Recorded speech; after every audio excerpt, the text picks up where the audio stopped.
ప్రజలందరూ శాంతిగా ఉండాలి, ఏకపక్షంగా దాడులు జరుగుతున్న మావోయిస్ట్ పార్టీ మీద మనం ప్రభుత్వం మీద ఒత్తిడి తీసుకురావాలి. మనం ఇక్కడ మీటింగ్ పెట్టుకుంటే శాంతికి వ్యతిరేకంగా ఏబీ విద్యార్థి సంఘం బయట ర్యాలీ తీస్తుంది. మీ ముందు ఒక ప్రశ్న వేస్తున్నా, మనిషిని ప్రేమించలేని వాడు ఎవడైనా వాడు ఉగ్రవాదే.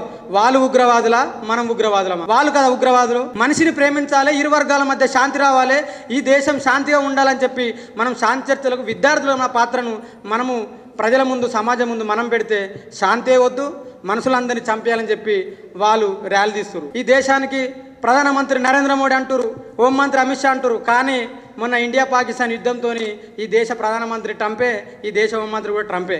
నరేంద్ర మోడీ, అమిత్ షా వాళ్ళ చేతిలో పవర్ ఉందని నేనైతే అనుకుంటలేను. అందుకే అరుంధతి రాయ్ ఒక మాట అంటది, ఈ దేశంలో నడిచే పార్టీలన్నీ కంపెనీల పార్టీలే అన్నది, ప్రజల పార్టీలు కాదని చెప్పింది. కాబట్టి ఈ దేశంలో ప్రజల పార్టీ ఉందంటే అది ఒక మావోయిస్ట్ పార్టీ. మావోయిస్ట్ పార్టీ ఉన్న వాళ్ళు ఏడ భూములు కబ్జా చేసిరు, 100,000 ఎకరాల భూములు లేవు కదా మన అమిత్ షాకు.